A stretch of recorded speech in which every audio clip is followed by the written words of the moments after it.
As the NDA ministers take charge, opposition ups its ante against the Modi government. They have raised the concern about job inflation. Congress, in fact, has also demanded concession for senior citizens in railway.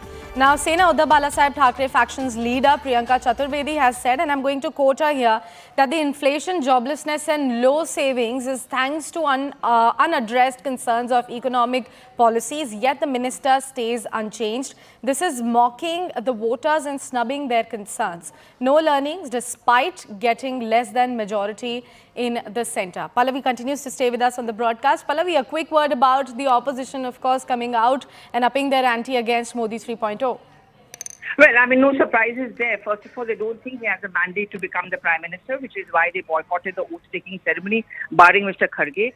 It's also a fact that one of the fulcrums on which the opposition campaign was based was on job losses and also the need for economic growth. The infrastructure ministers who will be taking charge, whether it's a commerce minister, finance minister, all of them will have to face this challenge of how to generate jobs. The Prime Minister himself has promised this. So I can understand why the opposition parties will make this a key issue. All eyes is going to be on the full-fledged budget, which we expect sometime in July, once the Parliament monsoon session reconvenes. What kind of benefits will be given to the middle class? That was also a concern in the interim budget which was presented, vote on account, just before elections.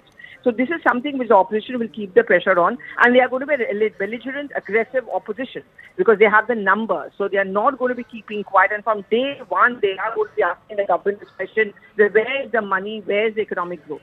But it's quite ironic for the opposition to raise questions about a couple of faces being repeated in the ministry, Pallavi, because they don't even have a prime ministerial face. Even if they had the charge, who would have come out as the prime minister from their side? They have so much tussle amongst themselves.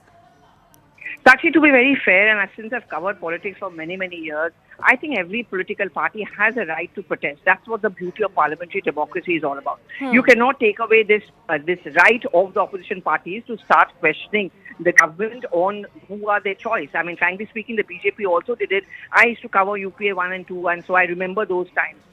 That is one point. I think the only criticism which comes in from the opposition at this point of time is the fact that should they really have skipped the oath? Third, when you're talking about they don't even have a PM face, well, that seemed to have worked for them. They may not have won the elections, but they have not come up with as bad a performance as many people would have thought. But I think it's also now time to move on. I think what's going to be very important inside the parliament to see whether the opposition parties, the belligerent one, will be a roadblock. Will they stop the government from going ahead with key legislation?